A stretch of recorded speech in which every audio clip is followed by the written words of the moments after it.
Hey folks, I am Rebecca, blonde in the belly of the beast. Today I have Steve Franssen on. If you haven't checked out his channel on YouTube, you've literally missed out because he's no longer there. So welcome. And if you want to give a little brief rundown of who you are, what you do, where they can find you now, and we'll talk about your banding in a second. Yeah, so for anybody that is unfamiliar with my work, I was on YouTube for a number of years, having a lot of fun. I was too spicy for the platform, and I also was banned from Twitter a little over a year ago. I think people would be most familiar with me through the America First movement, which has been going for a while. And I've just been speaking on current events and making music, writing books, and living a good, wholesome life and just trying to set an example for others. That's awesome. So do you know what got you banned from YouTube? What got me banned from YouTube? Well, what they did was I had two channels, and what they did was they selected.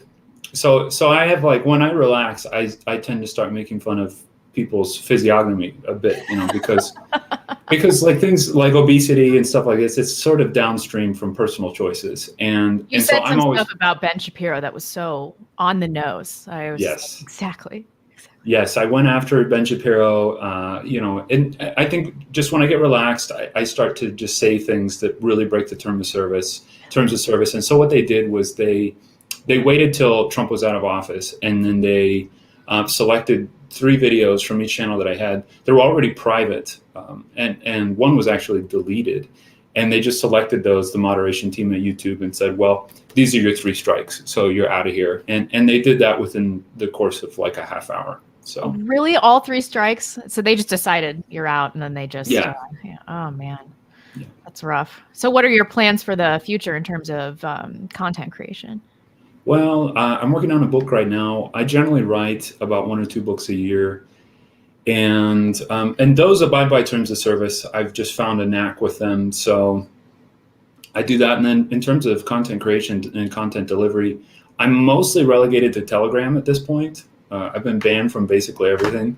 So, and you'll find me on Gab as well. I'm on Gab, and I want to make a big shout out to Gab because Andrew Torba is promoting the right people over there, and I've been very satisfied with the service thus far. So. Yeah, Gab's been great. I really appreciate that they're still, man, they're still kicking even after all that they've been through. There's so many times I've been like, Gab's never going to make it through this, and then they just come out victorious every single time. It's kind of remarkable.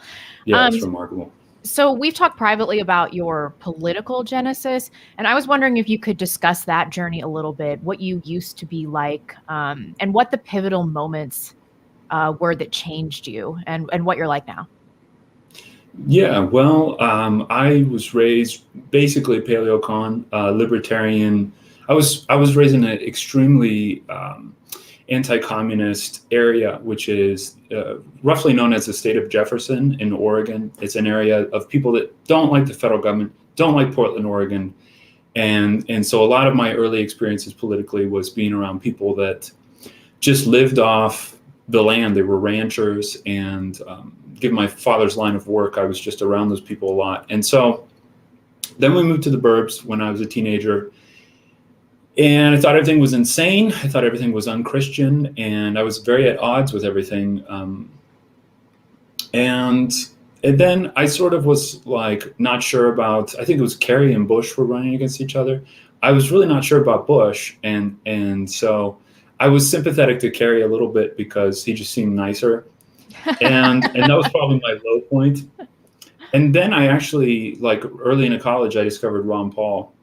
And Ron Paul was just saying everything that I knew to be true. And so I went really hard for Ron Paul.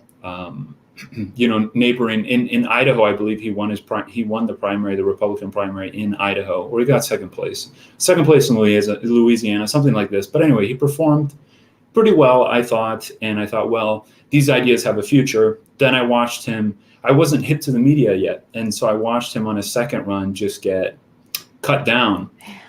And so then I became very disillusioned with politics, and it was Romney, and I just thought, well, there's no Pat Buchanan coming back. And I left the United States because I thought the United States was going to fall. And so, really?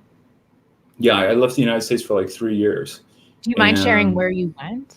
Yeah. I went to New Zealand first because all the libertarians are in agreement. Like New Zealand is so great, and so I was there for a while, and then I took a job in China because I was very curious about China, and I had a couple friends living there, and so I went to China, and that really blew everything open for me in a really interesting way. A lot of what I'd been told about China up until that point was basically not true, Mm-hmm. and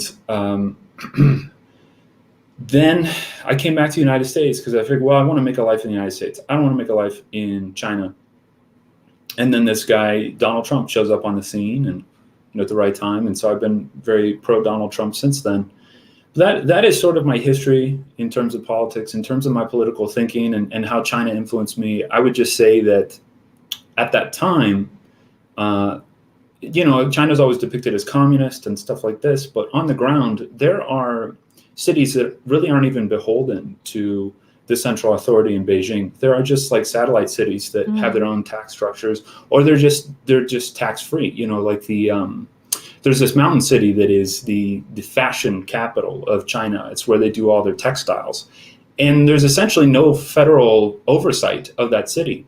And there are lots of like tax free zones, and you read about Macau, you go to Macau and you see that there's basically no taxation in this place. And at the time, Hong Kong was more free. It's still fairly free in Hong Kong, I would say.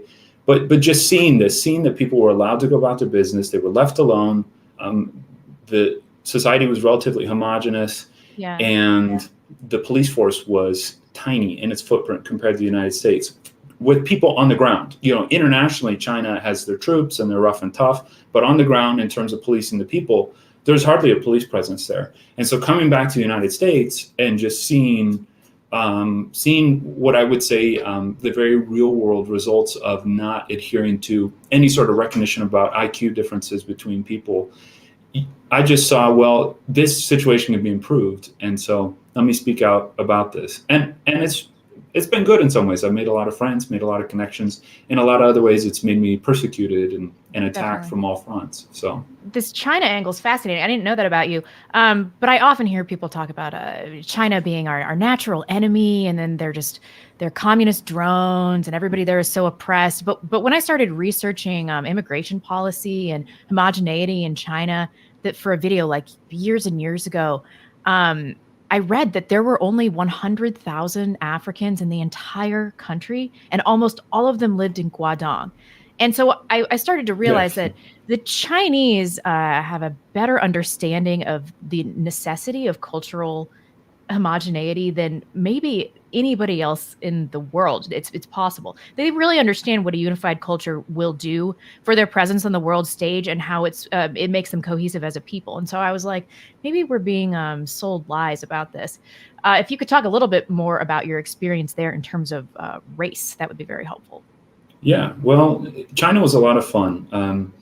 I had a lot of money thrown at me, and I made a lot of friends. And Chinese people they're just like, they're ruthless in terms of business. They stick together too, but they're kind of ruthless. They're these nice, we see in the United States, we see like all these mass shootings and who's the perp? Oh, that's the perp.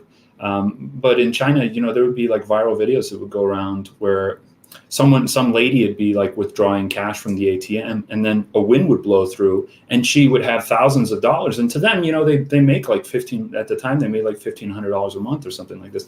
She's got several months worth of money just flying around, and everyone there, they're all Chinese, and they go and they just gather up the money for her nice and neatly and then hand it to her. Oh my gosh. So yeah, it's very different in the United States. But in terms of race specifically, Africans were kept sequestered in their own area, and a lot of the stereotypes about them bore out there, and the police force would deal with them accordingly and not hand out many visas to them. And they were always sort of on the lookout for the police force in China, because most of them were there illegally. And that's just, so that's a far cry from the United States. And maybe another couple things, like there was a strong respect for the English people, for English as a culture, for the English language. These people had a sense of gratitude for some of these colonial gifts, so to speak. And this is not speculation. This is based on conversations I had with people. So very intelligent people, very self-aware. They are poised to become the world's hegemon. But this does not come at America's expense. America is failing because America hasn't dealt with the relevant facts.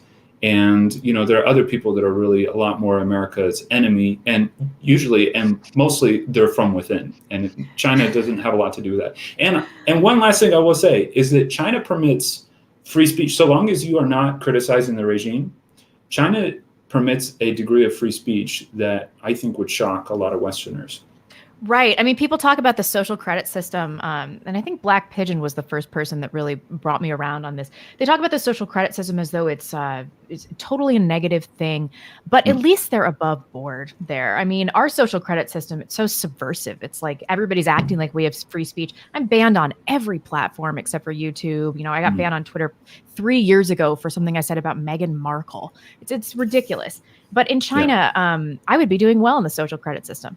I'd be doing great because I'm going out and I'm buying diapers and I'm having kids and everything. You'd be doing great too because we're productive members of society. But in my society, pariah, total pariah. So really, which of us is worse? Right. Yeah. America has this, like, China for they're like cooking dogs or whatever, and that's, I think, maybe the Uyghurs, like, the Uyghurs, like, this is sort of the worst you hear about China. But in America, there's a whole Luciferian bent to everything, and so we tend to project our own worst inadequacies in the United States onto China with these hot button issues. But it's different. It's just a different flavor over there. Yeah. You talked a little bit about checking out of politics. You said that happened a few years ago. A few years ago, I was identifying as a libertarian, and then I was like, this is pointless. And then conservative, which I also found to be pointless. And you've become active in the America First movement. I would not even at this point call myself a nationalist or a patriot. I'm so checked out. I just kind of feel like things are over. I need to focus on my community in North Idaho, on family building, and just my little small sphere in which I can influence. Do you think that we can still have meaningful influence in the political realm, or is it just over? Well, it's hard to say. I tend to think that it's over. When what happened at the national scale that happened sort of went through, I kind of think maybe it was a lot more far gone in the first place than a lot of people estimated when Trump came on the scene. So we sort of have to grant that. And I would love to be a fly on the wall for Donald Trump's tenure to find out because he clearly behaved in a manner that indicated a lot of danger, that he was in a lot of danger where he was at. And so you have to think that there are just some things in place that the average person doesn't know about, speculatively speaking, but there's some things that people probably don't know about that are contributing a lot to the danger. And so, yeah, it's probably pretty far gone on the federal scale. I like seeing a lot of things that are coming out of the state legislators. They're making good decisions. So, like, Montana just yesterday signed a ban against sanctuary. The governor of Montana signed a ban against sanctuary cities. And you're seeing cool stuff like this, out of Idaho, out of Wyoming, out of Montana, out of Arizona. They're super based down in Arizona. Texas is like pretty good. Florida is pretty good. So I think that's sort of the next line. That's the fallback is the state legislatures, and also just localism. And so for you to fall back to localism, I think that's a savvy move. I think we have to focus on what we can control. And it fatigued me. It tired me to care so much about results on the national level and to get no results, to fight as hard as I did, to raise my voice up as much as I did, to weather the slings and arrows and some of the risks, especially given the politicization of the deep state, the intelligence services against Trump supporters. To do that, it's fatigued me. And so I just kind of want to focus on the state level, on the local level, and just getting ready, because I figure there's a kind of collapse. There's and all the telltale signs are there. There's a full-blown invasion going on. State and national government is like pilfering funds that they shouldn't be pilfering in order to pay for things. They're raising taxation to crazy levels. Like this sort of mirrors all the the markers of falls of empires in the past. So I think a person would be foolish not to get out of the cities and not to do some of the things that you and I are doing. I agree, but part of me, I feel disenfranchised because even if we focus on local politics, how much can we really avoid the tyranny of the federal government? And so that makes me just, I too am fatigued. I'm like, what do we do now? I mean, I can continue to invest in this community and I will, but at the end of the day, am I going to be able to deal with that? Or are we ever going to have local situations that are truly a fortress against federal tyranny? Mm-hmm. It's hard to say. I think you just have to try. And the Fed, like Amazon, in some ways, is stronger than Congress. Yeah. Some of these big tech entities are just stronger. They have more in their coffers. They have more influence. They have more intelligence gathered. They do, like, something that the intelligence services did correctly in their interest is that over the last 50 years, they basically looked for everybody that scored over like 130 IQ, and they recruited those people actively. If you scored 170 on an IQ test administered by a psychologist, you have had the intelligence services come and visit you and talk to you. This stuff is tracked. And so what they've done is like recruit these people and pull these people to them. And so when I think about like long-term survival, they're funded by the state, so they're going to run into funding issues with that. But where intelligence is gathered, I think that those entities, like Northern Idaho, there's intelligence gathered there. I was just there a few weeks ago and was looking around. It's very methy. Like there's a lot of meth in Northern Idaho, but there's also a lot of intelligent people that have flooded out of Oregon and Washington. And so wherever this intelligence is gathered, and it'll take on different forms. There are going to be calamities. I think the Fed is going to stomp down on people, but wherever there is intelligence pooled, those entities will survive. So right now we have like DMV world. We have the DMV and they have all the guns, but eventually they're not going to be able to fund their soldiers. So I did hear a really reassuring statistic. I think that it might have been Owen Benjamin that said this, but the hunters in Wisconsin, West Virginia, and 2 other states, I think it was like Idaho and Pennsylvania, outnumber the U.S. military, all of the U.S. military. And I found that so fascinating. It never would have occurred to me. Like I knew how many guns were circulating legally in the United States and everything, but the hunting population, that was specifically reassuring because they know the terrain, they're firearms trained, and they already have built-in communities. I'm not talking about forming militias or anything, anybody. However, that is something of a ready-made militia, isn't it?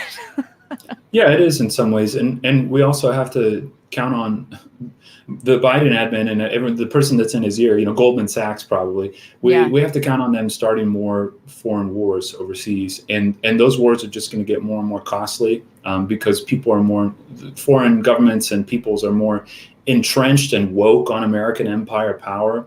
So these the bloodletting that's going to happen overseas that could potentially happen will atrophy the empire as well. So, but I think a lot of guns are turned inward, unfortunately, right now. Yeah, I think you're probably right. I did have a bunch of questions about raising kids. So you have 3 kids? I have a family. That's what I say. That's the line. So you have between 1 and 10 children. Between 1 and 10, yeah. But you have multiple kids. And what resources have you found instrumental in when you became a father, or did you find that it was mostly intuitive? So I think the main resource with most things that I approach in life is self-knowledge. This is just something I default back to. It's something that has been useful to me time and time again. And it really boils down to reflecting on who you are, reflecting on who you have been, reflecting on your experiences, reflecting on others' experiences of you, and sort of figuring out what the truth is in that, figuring out what the logic is in that. And then, I mean, there's certain first principles I'm guided by, like thou shalt not steal, or thou shalt not bear false witness. There are principles that I'm guided by, but I use this self-knowledge approach basically in parenting, in all relationships. I just think it's sort of like the logic of relationships. It's the logic of getting along with people. I borrow some from Nathaniel Brandon. I borrow some from Stefan Molyneux. I borrow some from a few other people, and using all that, I forget your original question, but that is sort of the approach that I take with parenting. I've got my book here. I'm distracted by it. Peaceful Parenting. Check it out. No, that's good. I have the link in the description as well for those of you that are interested in that. And I did have a lot of questions about peaceful parenting too. So I know you're an advocate of peaceful parenting, and I do a podcast with Matt Christensen, and his wife is pregnant, and so we're constantly having this debate about peaceful parenting. And I'm not sure that either of us can act as authorities on this, because I have one well-behaved 9-month-old daughter and he has one on the way. And so, it's hard for me to be like, never spank your children under any circumstances, because she's just so easy and everything like that. Right. I hope to be an advocate of peaceful parenting. I don't have a terrible temper. So I don't think it's going to be too much of a challenge. But if you could talk a little bit about why you're an advocate of peaceful parenting and how it's been expressed in your relationships with your children. Yeah, that's a good question. Why I'm an advocate for peaceful parenting? Well, I have my notes here because I knew you were going to ask me about this. So the science of spanking is clear. I mean, that's the first step, is that it does lower IQ, and it does have a strong correlation to mental illness experienced later in adulthood. And I think there is some crossover with criminality, but I don't have the studies right in front of me. If anybody really wants to dig into that, nospank.net is a great resource for that. Is it possible that lower IQ people and lower impulse control people have more of a tendency to spank, and so they just create lower IQ offspring anyway? Yeah, I would imagine that's the case, especially when you look outside of the Western world. We'll just say the treatment of children there is it is abysmal. Whereas it's interesting. I was noting this, and this is not to argue from effect, but I've been looking at the places that have been most resistant to the vaccine stuff, whatever we want to call it broadly, given our platform here. There's a good crossover with higher levels of parenting, with more conscientious parenting. So, but that's not to argue from effect. I think, I don't go around hitting people as an adult, and I had to figure out to not do that, because I used to do that. I used to get in fights as a teenager. I used to get in fights, and that was looking to carry into adulthood. And I figured out that was wrong. That is just wrong. You don't go assaulting people. You don't go hitting people, especially on their butts. It's kind of a weird image, but a man hitting another man on the butt is just very, very weird. But you think, this is a way to teach children or something. That's an erogenous zone. It's a sensitive place. It's not a place that you really need to touch unless you're wiping your kid's butt or something when you're potty training. And it's something that I would just encourage people to think about. I'm not coming in, I'm saying don't hit your kids. I don't want to run your life. But I do think that the science is clear. And then when we just think about aggression, and we think about what we want, the values that we want to teach to our kids, we don't want to teach our kids to submit to force. I think that's very, very important, especially with the world that we're heading into. We don't want to teach them to be submissive to force. And when you look around at what's happening, and you look at the things that are starting to be mandated and enforced with the military, and you start to notice tank troop movements around the United States and what they're setting up, and the camps, the whispers of camps and stuff like this, the last thing we need is for young people to go along with this willingly and to say, well, this person struck me, but this person threatened me with aggression, and so I'm just going to submit. I want my family, I want any children I have to be very hardy against that. And so the way that I do that is by leading as an example and showing them that is not how we resolve things in the home.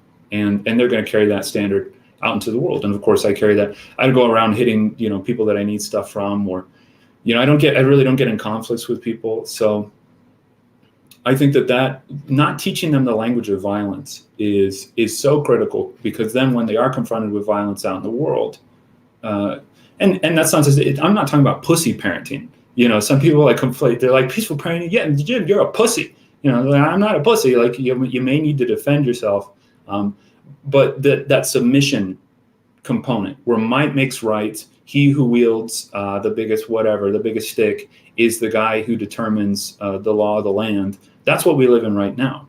Yeah. And that is not correct. That is not ethically correct. That is not what leads to human flourishing and stuff like this. So not training them in that neurological pathway, basically, where you get hit and then you submit, I think is really important to having hardy children that will grow up and be people that just don't take it from the government.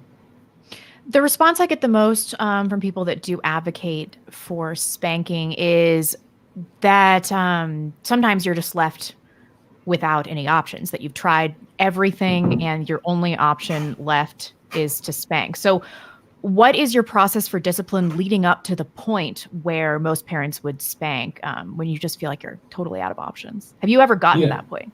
No. And to feel like you're out of options, this life is full of options. So this is like a personal drama. This is where the self-knowledge is important. Yeah. You're not cut off by your children. These are just children. It's like, I've been shackled by my children. I have no other choice. Like this is a personal drama. You are an adult. You have executive command. You can go fly fishing. You can go. You can do whatever you want. When that kid is pulling you into something, and pushing your buttons and stuff like this, I sympathize with that. We all have our buttons. I even have my buttons. We all do. But that commitment to peaceful parenting is important, because in those moments when you are being tested, and it does happen because some kids are more precocious or some kids are more wild, you just have to realize that you do have options and that you can reason your way through this. And we'll take a very concrete example so that people don't just write me off here. So a kid won't stop screaming. Just ear-piercing screaming, The kid's learning to use their voice. Like, you have to start empathizing, right? It's not like, so people take this so personally. They go, oh, my kid is doing this to torture me. A child has no conception of torture unless you've tortured the child. So, or you've had them watch TV and they've seen torture on there. And I don't like TV for children. But, this kid is just screaming and screaming. Well, you start to put that into context. Using their voice. They want to be big like mom or dad. They want to project. This is fun for them, and it's a delight, really. And so if you can sort of see that, no matter how grating it is for you, you still have options. You could leave the room. You can make a game of it. You can pat their mouth when they scream. You can say don't, and this is why. You have to be sure that they can track the logic on that. But with time, and this is the other thing too, is that time is an option as well. People are they get into this drama and they're afraid that if I don't show strength in this moment with this kid and I don't hold frame over the kid, then they've learned that I'm weak and then they're going to run me in the parents. It's going to be even more of a disaster. And so I better come down on them in this moment. Well, kids are not really like that. There is the option of time. You don't have to do a perfect job right away in the moment when you're starting to feel overwhelmed. I think that is a bit of perfectionism. You say, well, I'm not getting it right now. So I'm not getting it right now. But as they age and as they get older, I'm going to continue to improve, and I'm going to look to find a way. Maybe I can't control this screaming. Maybe it's just something that has to be mitigated.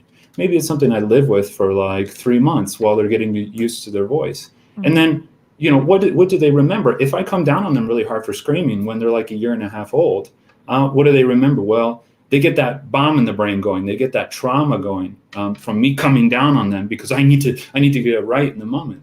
Whereas, if you let it ride a bit, you give this option of time. Okay.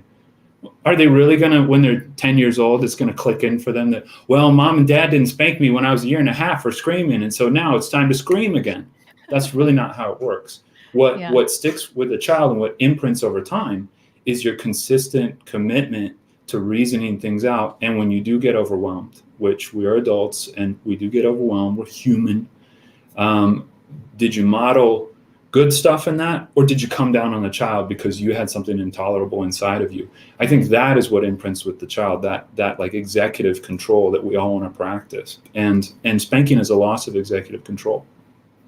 Maybe you can help me with a specific issue I'm having in parenting right now. Yes, of course. Yes. I'm turning all of my interviews into people helping me about what's going on in my life. So I have a 9-month-old baby girl, and she's just the best. I love her so much, but she has been just scratching the crap out of me all the time and biting me, like she's so into bite. And so I've tried like no and acting like I'm more hurt than I am and everything, but I'm still just covered in bloody scratches all the time. And it's been months, and I'm really going crazy. So she's not she doesn't understand that she's hurting me, clearly. And I'm just at my wit's end. Like, I don't know what to do. I put these little scratch gloves on her, but she's becoming tactile, and she's honing in her fine motor skills and everything like that. But I'm losing sleep, and I feel like I can't stand it anymore, and it hurts when I nurse. And so now I'm like I'm not going to discipline her. She's 9 months old, but she doesn't understand. No. So the only thing that I found is like, I'll just remove her from the situation. And then she freaks out. She wants to scratch me. She'll cry and cry and cry. And I want to comfort her. So the thing that I've been doing is just kind of, when she's like that, just ignoring her and just kind of waiting for her to settle down. And then I'll pick her back up and nurse her again. But I have been reading a lot on ignoring your child when they cry and how that also creates a stress response. And so I'm wondering, am I doing the right thing, or if there's another way I could be thinking about this to respond to her, because she doesn't understand, Right. Okay. So it sounds like you're nervous about the stress response she's having. Yeah.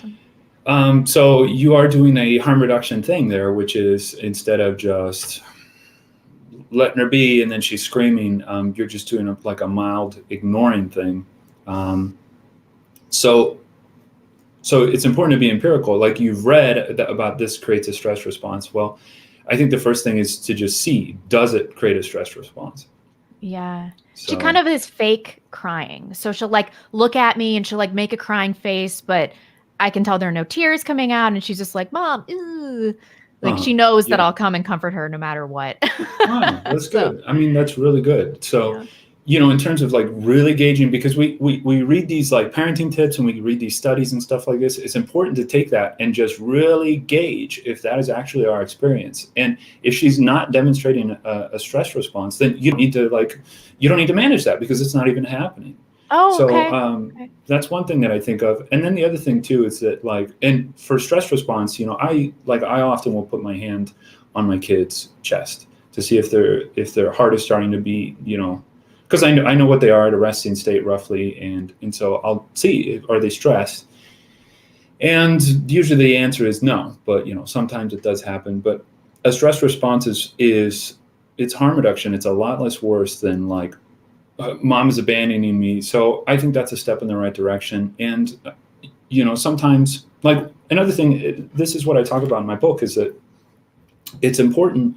The skill of articulation, meaning making, is so important in parenting. So if there is a repeated behavior, or just you want to relate with your kid, if there is a repeated behavior, something like this, it is a pattern. It is like cryptic. It is a language. And so you don't want to be overwhelmed by that. You don't want that to loom above you. You want to be the meaning maker that symbolically entices the child toward more meaning. And so a lot of times what happens is people get on the same level with their kid, and they fight at the same level with their kid. Because they have good empathy, and so they understand the level, and so they fight on the level, or they withdraw and they pull away, and that's also very painful. But if you come in and you're meaning making and you're appealing to executive function and stuff like this, then the kid gets to like work out of these patterns that they're caught in. So it's a dialogue. It's a back and forth, a consistent scratching. You're scratching a mom and you're losing sleep and stuff like this. Well, you can introduce all sorts of interesting stuff to this, but it has to be meaning based, it has to be language based. So you make a game out of it, which is, it sounds like what you've done some. You talk to them in a certain way. You just really want to like tune in and use your intuition and just come from that articulation. You're articulating new meaning for them, and it becomes a game and it becomes play. I understand that it's hard when you're like on 3 hours of sleep. That's where like having the husband come in and having them, like, we need each other. We need, the man needs the woman needs the man. We have distinct roles. That's often the case. The mom is too bogged down. She's on her third kid, and it's just So the father can always come in and play that role. So I don't mean to put that directly on the mother specifically, but it is just an attitude to take with some of these, like, these patterns that they drive you nuts. You want to rise above. That's definitely true. And I'm glad you touched on the different roles of mom and dad. Because before I had children, before I got married, I made some videos about egalitarianism. And boy, I didn't know what I was talking about, because as soon as I got married and had a child, I was like, both of us are going to have to pick up slack in directions that neither of us expected. Like, that's just the way the way things are going to have to be. I even in one video was like, don't let your husband do the dishes. My husband does the dishes, and I've never been more grateful or attracted to him in my entire life, because I'm just so thankful for all the help that he gives me. And he helps with the baby a tremendous amount too. So are the different roles of mom and dad really so concrete? I guess in terms of the mother being the nurturer and the father being the disciplinarian. That's kind of the reason I wrote this question. Oh, right. Yeah, I think there's a huge distinction. The nurturing is certainly true for the mother, and then the father really, he protects, he provides, and he does something else. Some P word, I forget. It's in the book, I think, but it's very distinct. Like, I'm not a playmate to my children most of the day, because most of the day I'm making money, or I'm working to make money, or I'm scheming with other men to like figure man stuff out. That's what a large part of my day is. Okay, so I'll say this, that when there is a thing called family stress, and it is just it's a general atmosphere of stress in the home. It's something I talk about in my book, where the mother and father are not quite calibrated in their roles. And there's sometimes like stuff that is beyond your control, like a colicky baby, which you can talk the kid back from the ledge gradually over the weeks that they're colicky, months that they're colicky. But there are some things that are big disruptors. But by and large, ideally, you don't have a lot of family stress. You don't have that resting stress level where people are like antsy with each other and interrupting each other and doing this what thing across the room. What did you say? Come here, and this whole thing that plays out. That's stress. It's a way of stress and anxiety being expressed in the family. When the mother and father are dialed in their roles, and this is constantly, like, it's a growth process. We don't get it right quite right away. It takes time. It takes years. A couple that has had 10 kids and been doing it for 18 years, they have it so down pat. You're around these big families. I can attest to this personally. And they just have an ease. And some of it is out of the older siblings helping out. Yeah. But some of it is really, there is a maturity and distinction. I would even dare say spiritual maturity when it comes to this delineation of roles. The more often a mother mothers, the more motherly she becomes. Same with the father. So you sort of want to aim in that direction. I understand the help with the early children, the father being around and the mother's getting used to this and stuff like this. I haven't slept, and will you hold the baby for 3 hours so I can sleep for 3 hours? I'm very sympathetic to that, and I think in the early going you should do that. You should plan on that. But as you go along and you have more children and you're just more sort of developed and mature in your roles, you want to have a sort of broad separation, especially because there are a lot of guys out there that cave to female fragility. And that is that, the mother's overweight. She let herself get overweight, or she's a TV watcher and a stressor and whatever, that makes her kind of lackadaisical with the children, that makes the husband step in far too much, far too late into the family's development. Is that men who cave to female fragility don't mature in their male roles as fathers. And if you have sons, and I dare say especially if you have daughters, and you don't have a mature father around when they hit that age of reason, about age 8, 9, and when they go into puberty, being out of the diaper poopy stage with the mother, and not being in that helping role, but being like in his career, in his philosophy, in his artistry. If you don't have the father there, then those kids are not going to pick up on critical lessons that are going to prepare them for the evils that are in the world at large. And so I'm a big proponent of of a maturation process in terms of the roles. I don't expect perfection up front. I expect people to help each other in the early going, and then sort of become more capable and competent as time goes by. What about the wife earning any income? What do you do in that situation? The wife earning income. Well, I'm not a big fan of that. I think it takes a lot of the onus off of the man to complete his role. But I have some understanding that women come into marriages, they've been on their grind or whatever, they're doing things. But the more that a woman can just be available to her family, I think the more everything functions smoothly. And oftentimes this man, like doing chores and jumping in for a lot of childcare, is really a byproduct of the woman making money, and that leads to dissatisfaction because the man's not doing what he's most naturally geared to do, and the woman's not fully doing what she's most geared to do. So ideally, I am as an idealist, I'm saying I'm not a big fan of it, but I have sympathy for people. We live in a crazy world, and you have to find your way to your ideals. You can't just like decide this is what's perfect, and so I'm going to do that right away. Right, you got to work to it. Yeah. Do you have any philosophy surrounding attachment parenting that you guys have adhered to as parents? I've read about it. I've studied it extensively. I studied as a counselor, and attachment theory was a huge part of, if a kid has an insecure attachment with the parent, then they show anxiety and a tendency towards schizophrenia and stuff like this as adults. So I have actually a rather intimate understanding of it. I just don't use it a lot in terms of when I broach parenting. But I think it's a useful heuristic for people. You don't want to be over-attached to the child either. You don't want to be so involved that you smother the child's autonomy. You want to find and every kid's a little different. You want to find a smooth spot with the kid where they feel like they're going out, they're becoming more.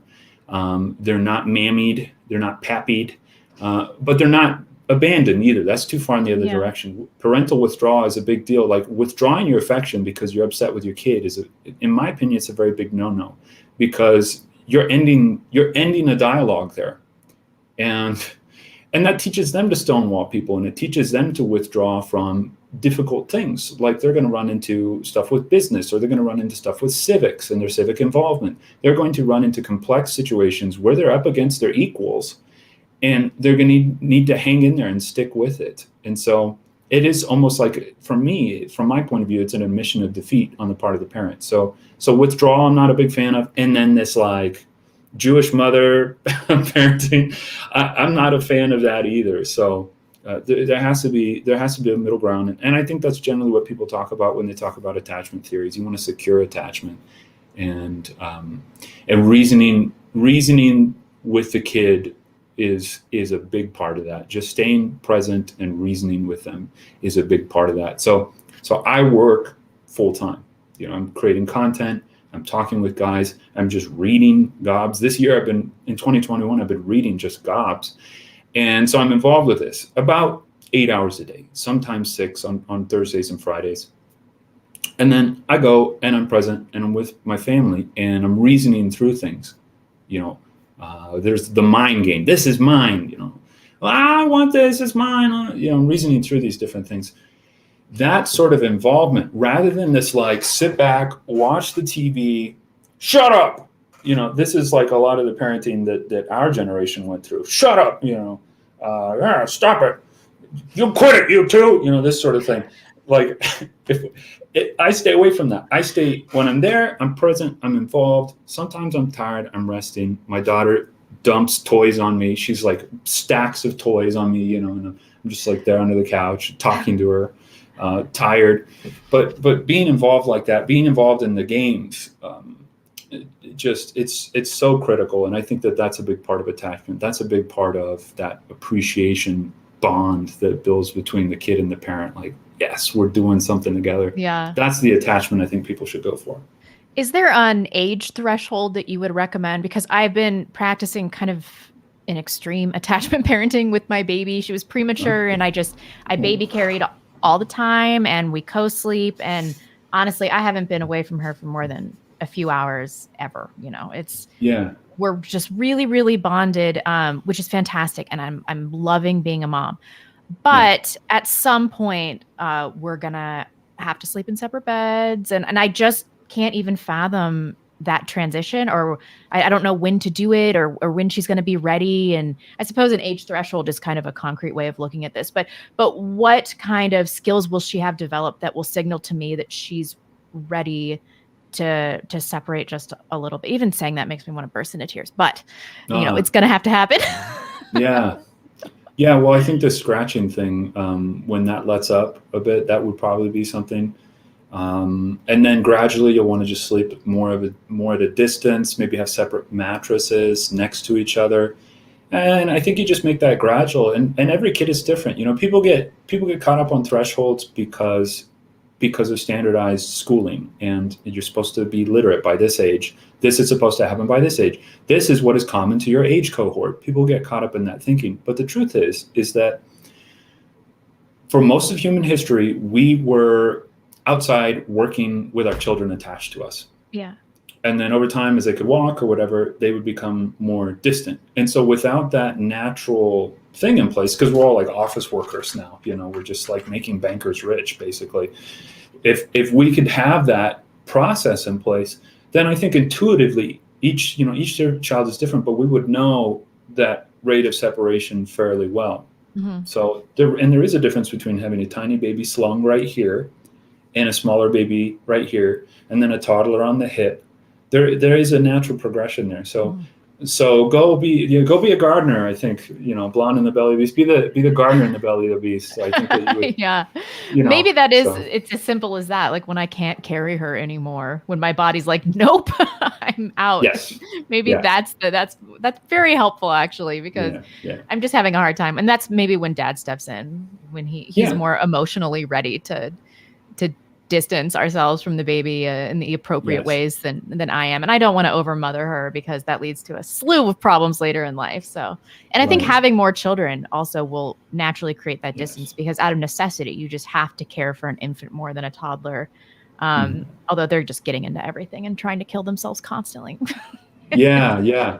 Well, and I'll say this about fathers, is that fathers have a good knack for separating the children from the mother. Mm-hmm. Fathers, because they're interfaced with the outer world, they're interfacing with society.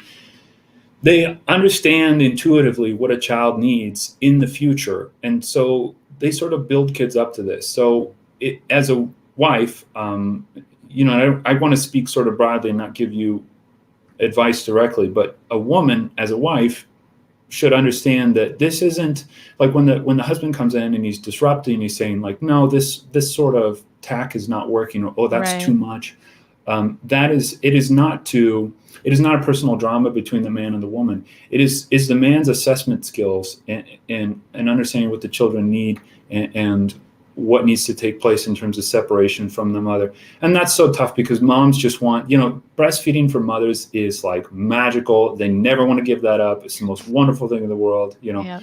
But this separation and the father calling them into meaning and into civics and stuff like this is just a part of it. So if parents can be communicated on that and understand that men have really good instincts in this, that eases a lot of the conflict that happens with that detachment from mother. That's really helpful. I mean, maybe I'll tune in a little bit more to his cues, and that'll help me deal with the separation. It's just looming. It's really sad. It's such a joy to have children, but then watching them grow up is really bittersweet. I'm sure. Oh, it's tough. Yeah. I know. Just every milestone that she hits, I'm like, my heart. I'm so proud, but also my heart has leapt out of my body and just run away. Just totally run away. So what steps are you taking to protect your kids from propaganda? I know that you obviously don't expose them to a lot of media. And I'm trying to do that as well, but it just creeps in. And so I think that you kind of have to take a two-pronged approach. One is protecting them, and the other is reasoning with them and letting them see that certain things are propaganda. Like, there's no way there are this many Black women married to white men in all of these commercials. This is, you got to tell them some things, right? So what's the balance you've struck? Well, so So to know, okay, so I was writing about this in the new book that I'm working on. Is it to really know the full extent of danger and evil and what is coming and the true nature of the people that are running things? You have to know that which is the sweetest in life. You need to know that contrast. I had this distinction made to me about New York City, and this was 10 years ago, is when New York was different. But New York, this person said to me, he said, New York is a city where the brightest of the bright are, and then where the darkest of the dark are as well. And I know this because I know both these things. And then lo and behold, Trump comes out of New York City and like basically saves America from killing itself for 3-4 years. And so that person was totally spot on when they said that. And so you want to ground your children in a knowledge of what is best and what is good. And so the early exposure in terms of education has to be about the good things in life. It has to be about the Western tradition. It has to be about Christianity. It has to be about our fables, our morals, Bible stories. It has to be about play, collaborative play, and competition, especially between boys, and playing house for girls. They have to be grounded in that. And media, what it does, media is totally run by pedophiles. And, so what it does is it just comes in and scrambles everything. And you have to tend to that in children, especially early on. And then when they have that base of innocence, you really want to carry them through to about age 5. That's when the personality is like really formed. You want to keep them safe. And then as they start to come into the age of reason, then you can explain lies. They're not defended against lies. They're not defended against imagery. If you show them scary imagery as a child, that screws them up. You need for them to be armed conceptually against scary imagery. And the reason why our enemies are winning right now is because they're dumping a lot of emotional children into the country. They turned everybody into emotional children by taking the mother out of the home and then putting everybody on drugs. And then they're just like overwhelming everybody with their winning imagery, which is like satanic stuff and stuff like this. So you don't want to do the same thing with your kids and just, they need to watch TV because I'm overwhelmed. I'm an overweight mother. I'm overwhelmed, or I'm a single dad, and this just makes them like calm for a while.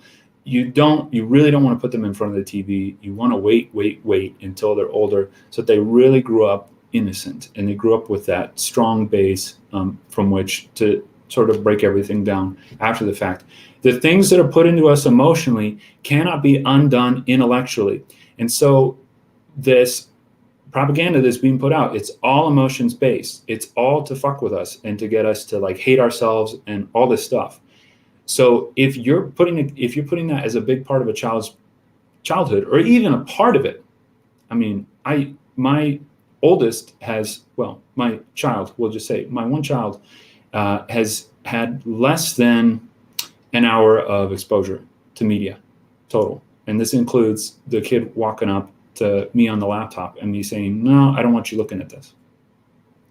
If you can really keep that clean, if you can keep that foundation clean, then they will be set up emotionally to break out of. It's like this thing with spanking. Like, you don't want to set that in the foundation. You don't want to have them submissive to authority. It's the same thing with being seduced by Lucifer with psychological propaganda in the CIA. Like, these people are scientists. They're scientists of persuasion.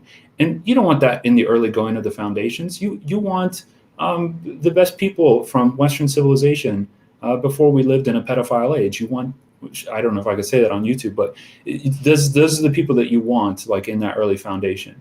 You want Jesus in the foundation. You want the good stuff in the foundation. So that, I think, is the emphasis for me in the early going. But later, as they enter the age of reason, then you start to teach them what lies are, what deception is, what the art of war is, what propaganda is. You teach them all that stuff, and they understand pretty well. So how are you preparing them for the hardships that are coming? The hardships. So there are things that I can control, and there are things that I can't. I can't control armed men coming on my property and kidnapping me or killing me. And that may happen. That's already happened to some people that were, they have been killed. But like a lady miscarried and stuff like this with these federal agents going to people's houses and harassing them over the Capitol. I can't control that. Yeah, lady. Yeah. Yeah, a lady miscarried because the feds came and visited her. She miscarried the next day. So they visited her house, because they wanted to ask about the husband. So that stuff I can't control. But what I can control is my proximity to good people. You have to get out of the liberal cities. You can't be in the liberal jurisdictions. You don't want to live near a particularly overzealous FBI field office. You don't want to be around those people. You want to live in a rural area so that you're not beholden to municipal police who are beholden to mayors. You want to be accountable to sheriffs who are elected. You just want to set things up this way so that you have as many layers of protection as possible. You want a good lawyer. You want to have a relationship with a lawyer or two in your area. You want to be involved. You don't want to withdraw, because when you withdraw, they can pick you off because you're separate from the pack. And there are conservative PACs still. There's 75 million conservatives in America. It's the most conservative place on the planet. We have all the very best people. And so you just want to adhere to those people.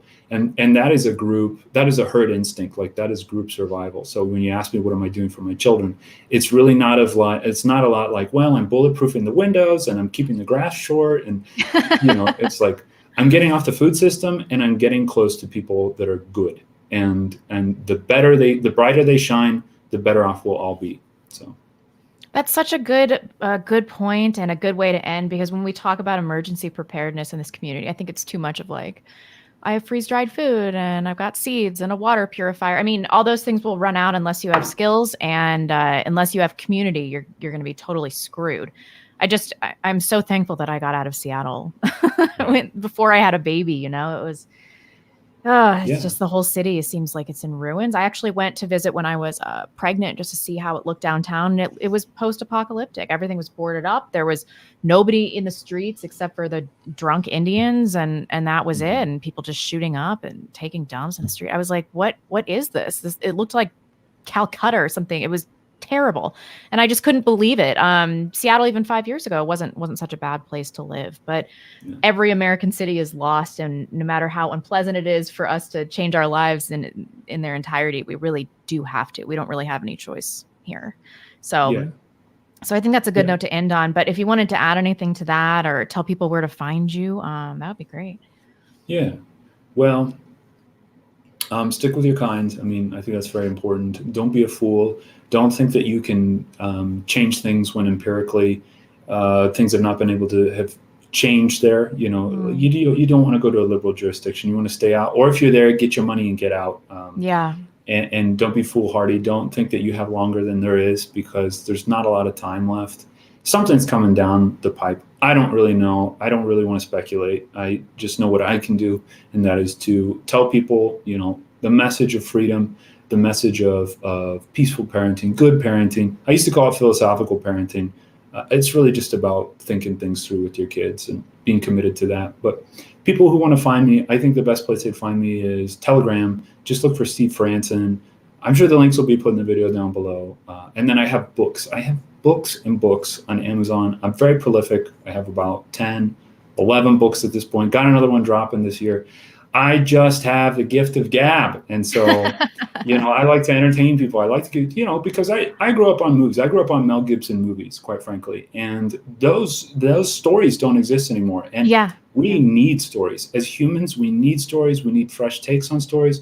We crave the narrative. And so that's a big thing that I'm proud of. Yeah, I did this peaceful parenting book. It's cool. It's nonfiction. I'm proud of it. But the real fun, I think, is in the fiction books. That's where the action and the fire is. So I recommend people check those out. Well, great. They're already dropped in the description below, and everybody will be looking forward to your book drop. And thank you so much for sharing your gift of gab with my audience. So check them out, Steve Franssen. Thanks so much for the lovely conversation. I appreciate it. Thanks for having me.